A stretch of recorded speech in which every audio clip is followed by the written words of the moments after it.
boleh dibantu dikelilingi sama teman-teman semua. Ya, insya Allah semuanya menjadi ladang amal untuk kita semua ya. Itu tadi Ustaz Nadir Shah. Ya, ada yang mau bertanya? Waduh, oke. Bertanyanya jangan yang murid-murid ya. Jangan bertanya tentang soal SSPTN ya. Kalau bisa.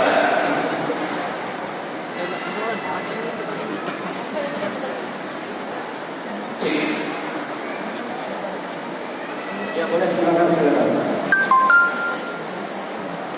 Assalamualaikum warahmatullahi wabarakatuh.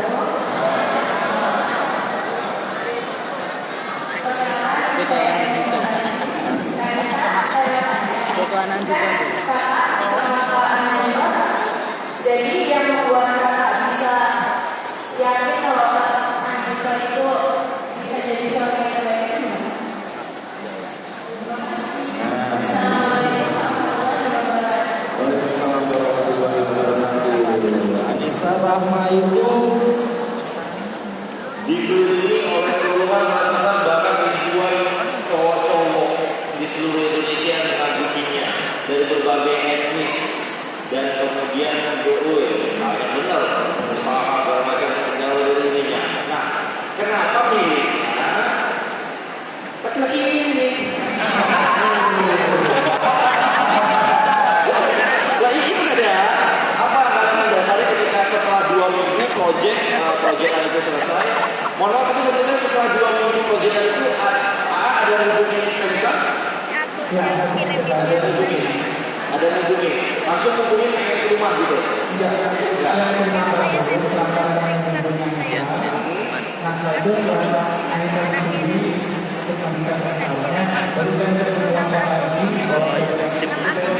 Ini ya.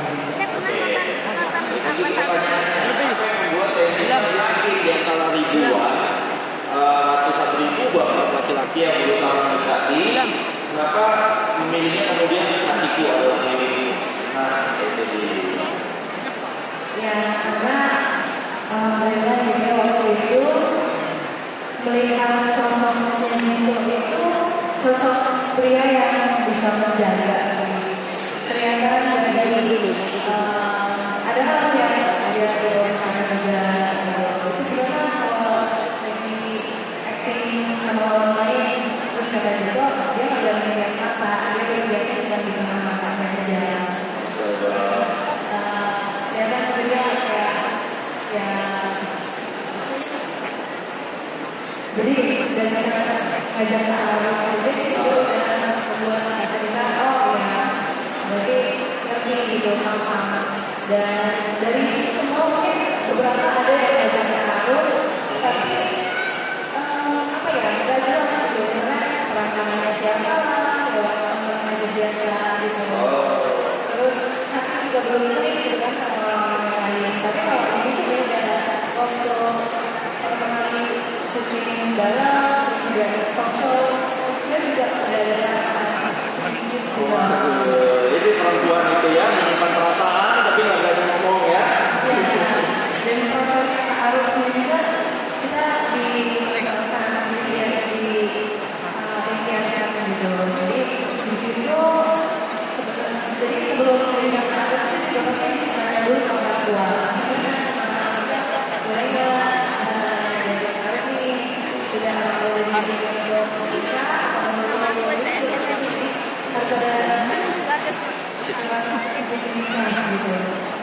Ada SIM ya, ada SIM sudah bisa dicegah. Ya, ini kalau ya udah kalau mama pun juga kalau merasa senang ya udah dilanjut aja ke arusnya.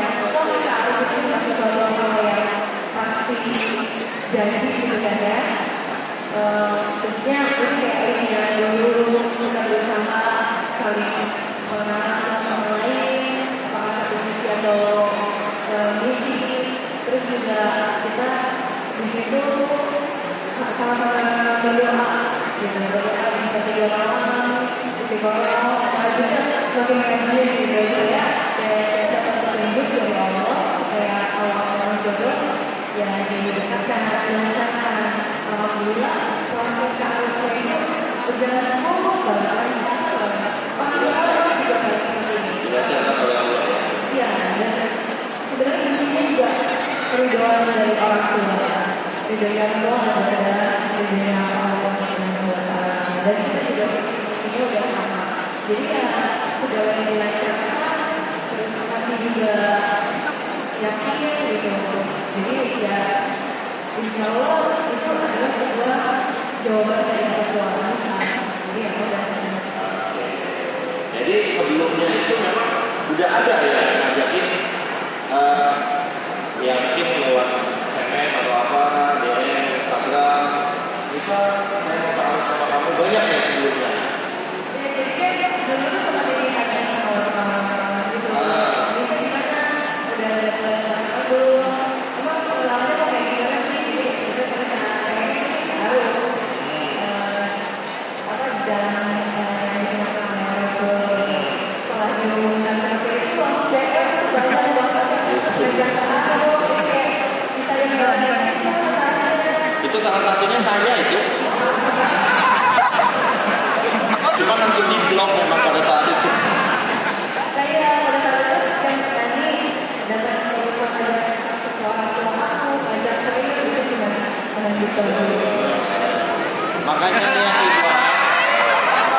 yang Ikhwan, kalau mau ngajak ta'aruf yang di DM jangan perempuannya, ibunya. Kalau ibunya setuju, anaknya insya Allah setuju gitu ya. Saya kembali ke sana dia. Kalau dari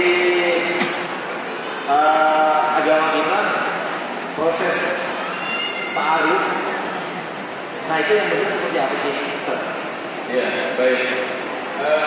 Dalam kitab itu memang sudah ada pembahasannya tentang bab ta'aruf, yaitu ketika kita ada keinginan kepada seseorang, maka kemudian sebelum kita memasuki jenjang yang lebih lanjut dalam perkawinan, maka kemudian kita perlu mengenal orang yang akan disatukan. Dan itu sudah dicontohkan oleh Rasulullah SAW dan diajarkan Rasul kepada para sahabat. Ya, jadi sebelum kita menikah, kita dan sebelum itu kita kenalan. Ya, ta'aruf itu secara umum. Kalau dalam kitab itu juga dijelaskan oleh para ulama bahwa orang kalau dia ingin ta'aruf pada seseorang, itu juga diberikan ruang-ruang yang tadi batasan-batasan yang bisa terjadi. Misal karena tadi dari kitab itu misalnya bahwa orang yang ingin ta'aruf itu secara umum dia boleh mengenal orang yang dia punya keinginan yang dia punya keinginan pada seseorang itu. Boleh dilihat. Secara umum seperti itu. Artinya pada bagian-bagian yang memang secara umum wajah dan telapak kaki. Artinya secara umum seperti itu. Tetapi kadang-kadang pandangan-pandangan seperti itu belum tentu juga. Kalau misalnya kita secara belum tentu juga data-data yang kita dapatkan juga akurat. Makanya juga ulama menjelaskan kalau kita ingin mengenal karakter seseorang, maka yang paling bagus itu adalah kita menginput data yang secara benar. Itu juga harus punya tim sukses. Nah, siapa tim sukses yang paling bagus itu? Tim sukses yang paling bagus yang bisa mengumpulkan data tentang orang yang kita sukai itu adalah teman yang paling dekat dengan dia. Itu satu. Jadi cari siapa teman dekatnya. Nah, dari dia itu kita akan mendapatkan informasi yang tersebut yang paling insya Allah. Kemudian yang kedua, bahwa banyak orang yang ketika berhadapan secara personal seperti ini, karakter dasarnya tidak muncul. Maka tadi saya katakan bahwa pacaran sebelum pernikahan tidak ada dasarnya dan tidak bisa memberikan gambaran yang jelas. Nah, salah satu yang disarankan oleh para ulama, misalnya Imam Syafi'i, rahimahullah, dia mengatakan begini, bahwa kalau Anda ingin melihat karakter seseorang, ajak dia jalan. Atau lihat pada saat dia melakukan perjalanan. Nah, bisa berarti ajak jalan berdua, bukan. Maksudnya begini, kalau kita ingin melihat karakter seseorang misalnya, ini kita punya keinginan dia. Kita cari siapa kawan dia, lalu kemudian ajak mereka berdua berjalan, kita bareng-bareng berjalan. Dalam perjalanan itu adik-adik sekalian, nanti karakter seseorang kebaca. Ya, ini orangnya apakah dia suka marah, menyapa, suka berbagi, atau tidak? Itu kelihatan semua. Ya, jadi salah satu caranya seperti itu. Walaupun juga dulu para ulama juga memberikan beberapa kiat-kiat tertentu, tapi menurut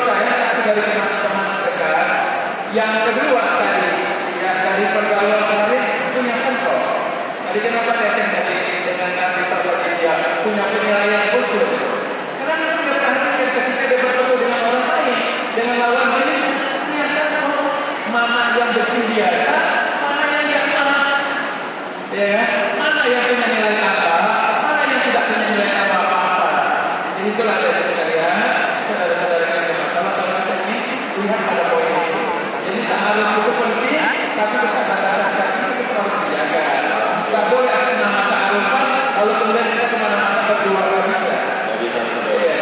Berarti taruh itu memang ada prosesnya ya Ustaz ya. Bukan hari ini taruh biasanya nikah kita gitu ya Ustaz ya. Iya, tergantung. Kalau memang kita sudah siap, bisa jadi banyak juga orang yang dia datang taruh kemudian langsung jadi. Tapi itu memang perlu modal kuat. Iya. Iya, jadi tawakal memang harus kuat. Karena begini. Tidak usah katakan. Jujur pada diri Anda, insya Allah orang juga akan datang. Nah, jujur sama diri sendiri. Karena permasalahannya begini, terutama yang uti-uti. Ya, Pak Ustaz. Sering banyak yang uti-uti, woi. Kalau bikin kata-kata tuh, saya nggak mau pacaran, maunya langsung nikah aja. Ketika ada ikhwan yang bilang, ayo kita nikah, nanti dulu.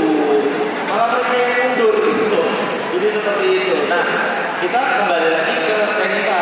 Saya penasaran nih. Tadi kan Tenisa bilang bahwa awalnya melihat Kang Dito tuh orangnya kayak gini. Tapi kan pada saat sebelum nikah, setelah menikah berubah nggak sih? Karena karakter yang dimunculkan di awal tuh itu emang karakter sejati, bukan modus biar dia suka yang banyak akwat. Nah, seperti itu.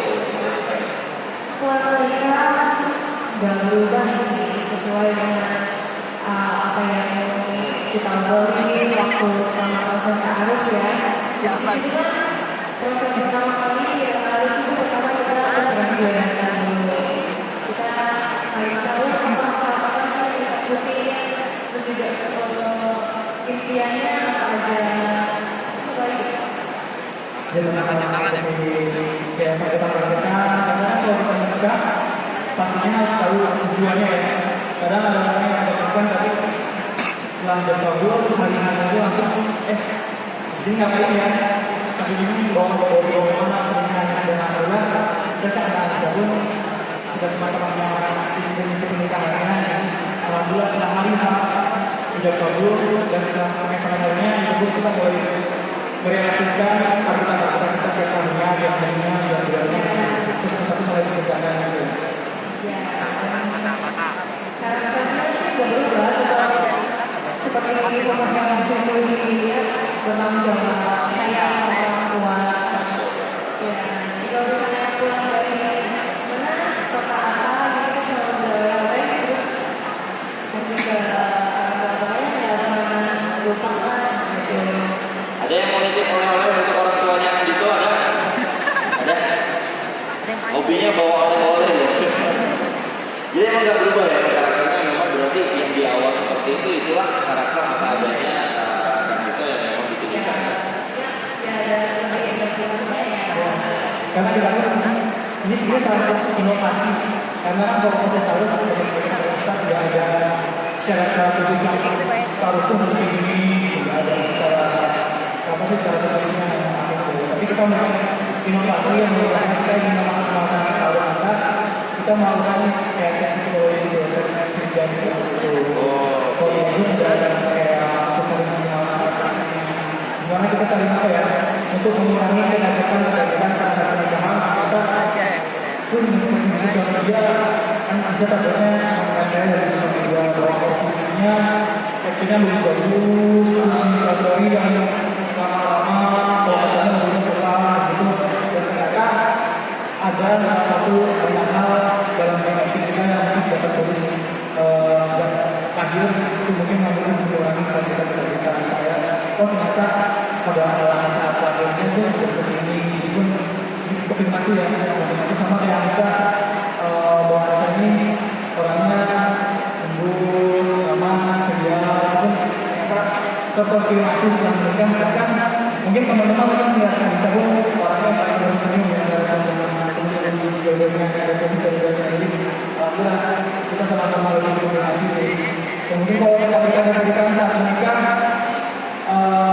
itu jadi bonus ya bonus kayak lucu-lucuan itu mungkin orang-orang yang mungkin punya pengantin maksudnya sosmed terus kan ya dokter kalau kita tahu kan di misalnya ada suka kadang-kadang apa cemburuan ketawa terus kalau Kalau nanti gimana ya?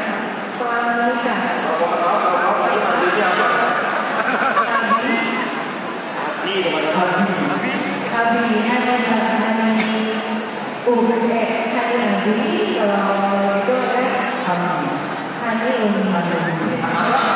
Hanium. Hani ini Allah ya kata ya. Jadi apa namanya kan kita kan bilang bahwa dari saya ternyata orangnya cemburuan, jadi lucu ternyata ya. Oh cewek cantik kayak gini bisa cemburu juga ternyata ya. Nah kalau dari saya nih setelah ini Andika tuh gimana sebelumnya kan nggak kenal mungkin kalau yang anehnya. Ya, jadi kalau sebelumnya itu sebenarnya Anissa juga seperti yang saya sampaikan bilang, nanya-nanya sih ke teman-teman yang gitu. Sahabat kerja juga bisa tanya gitu. Pengen tahu gimana sih soalnya itu kalau ada tuh langsung disegerakan soalnya apa yang ditunda. Terus ya alhamdulillah langsung terus juga gitu. Jadi dari setelah menikah pun Dari temannya kayak gitu ya. dan setelah menikah pun ya Tuh nanya tuh kayak gitu teman-teman yang putih ya, nanya sama teman cowoknya itu, cowok itu sholatnya gimana sih? Bukan nanya mantan dia siapa aja, orang mana mantannya yang mana aja mantannya, Instagramnya mana diboy ya, bukan kayak gitu ya. sama yang penting juga tanya dia itu kalau marah gimana. Nah, tuh. Jangan nanya ke orangnya ya. Kamu lagi sholat nggak? Kamu kok marah enggak? Ya, Kamu lagi sholat nggak? Iya ini lagi rakaat dua. Sampai batas. Ada yang mau bertanya lagi? Waduh. Yang mau bertanya? Oh iya. Ada saya. Hukum benar-benar. Assalamualaikum warahmatullahi wabarakatuh. Nama saya Dwi Andi Ramadan. Saya seorang mahasiswa di jurusan Pendidikan Jakarta. Itu. Yang ditanyakan begini Pak Ustaz. Ini ya, tadi terkait tulang rusuk perempuan.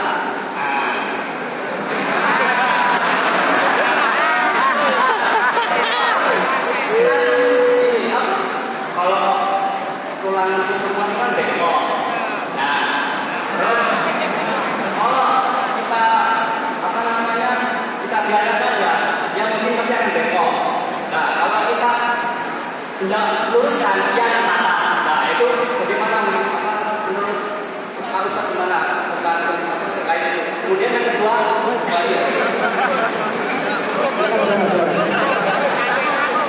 terkait apa namanya parameter konsen berisik antara laki-laki dan perempuan. Nah, itu tuh kalau bisa apa kita timbang-timbang kita bisa beli kalau laki-laki itu loginya itu 9 kalau terus perasaannya itu 1 kalau kita kasih. Nah kalau perempuan itu loginya 1 tapi kalau perasaan itu 9. Nah jadi kalau menurut laki-laki sendiri dia loginya itu 9 atau 1 jadi 10 Pak. Nah itu benar ada pertanyaan tentang apa perasaan dan logika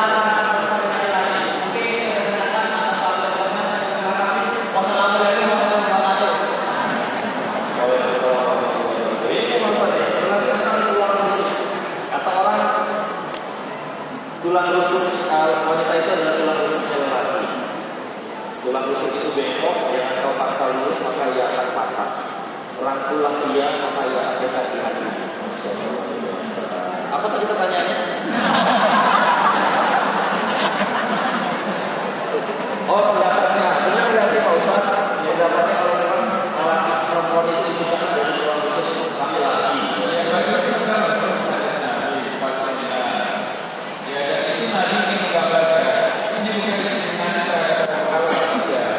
Tadi ini menggambarkan bahwa inilah keterkaitan antara laki-laki dan perempuan, antara awal dan akhir. Bahwa antara laki-laki dan perempuan itu mereka berdua adalah makhluk Allah yang saling membutuhkan.